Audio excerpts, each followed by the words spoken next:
Start the day's other headlines at Washington, D.C.'s National Cathedral.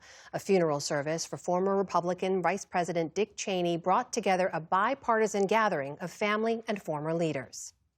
My country sings of peace. The front pews were filled with former Presidents George W. Bush and Joe Biden, plus 4 former vice presidents from both parties. In their eulogies, President Bush and Cheney's daughter Liz honored his sense of duty and commitment to his country. His time produced an old breed of public servant, defined by their substance and character. This was a vice president totally devoted to protecting the United States and its interests. There was never any agenda or angle beyond that. But he knew that bonds of party must always yield to the single bond we share as Americans.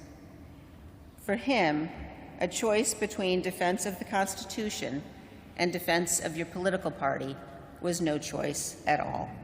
President Trump and Vice President J.D. Vance were not in attendance today as they were not invited. Cheney rather famously voted for Vice President Kamala Harris, a Democrat, in the 2024 election, as he put it, quote, to put country above partisanship.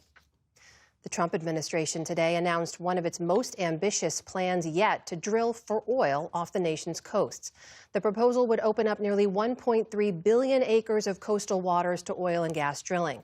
That includes leases for new drilling off the coasts of California and Florida for the first time in decades, as well as a remote region off Alaska called the High Arctic, where such drilling has never taken place. Critics have slammed the plan, including California Governor Gavin Newsom, who's called it, quote, dead on arrival. Federal investigators say there was evidence of cracks in the engine mount of the UPS cargo plane that crashed 2 weeks ago in Kentucky, killing 14 people. A series of photos released today show the engine on the plane's left wing starting to detach during takeoff. Officials say the plane only managed to get 30 feet off the ground. The NTSB said the plane was last examined in 2021 and that it wasn't due for any detailed inspections of the parts in question. The Justice Department now has 30 days to release files related to the late sex offender Jeffrey Epstein after President Trump signed a bill last night calling for them to be made public.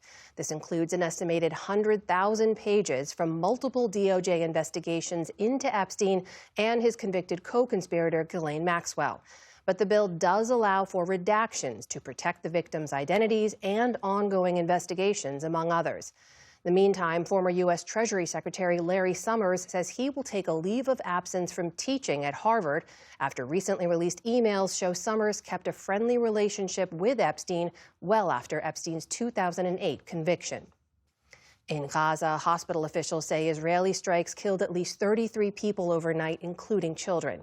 The attacks are some of the deadliest since the U.S. brokered ceasefire last month. Israel says they responded to soldiers coming under fire in the southern city of Khan Yunis yesterday. Hamas has denied firing at Israeli troops. 2 of Ezzeldin Kheshko's children were killed in the strike. He spoke with our Gaza producer, Shams Odeh.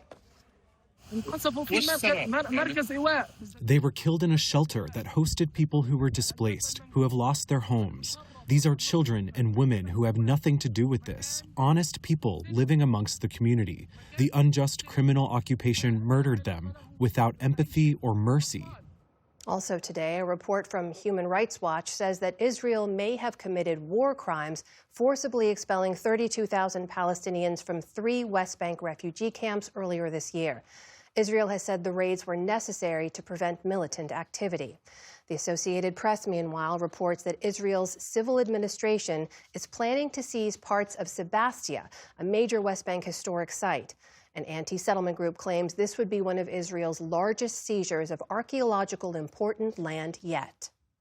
Back in this country, Verizon is cutting more than 13,000 jobs as part of an effort to, in its words, reorient the company. The wireless carrier is looking to shrink costs and restructure its operations as it faces rising competition and a shrinking pool of new customers. Its stock ended 1% lower after the news. Elsewhere on Wall Street today, stocks gave up early gains to close sharply lower. The Dow Jones Industrial Average fell nearly 400 points. The Nasdaq dropped almost 500 points. The S&P 500 also ended the day firmly in the red. Still to come on the NewsHour, President Trump calls for Democrats to be arrested for urging the military to refuse unlawful orders. The debate over a spike in health care premiums under the Affordable Care Act. And the Trump administration considers suing states who regulate artificial intelligence. This is the PBS NewsHour from the David M. Rubenstein Studio at WETA in Washington and in the West from the Walter Cronkite School of Journalism at Arizona State University.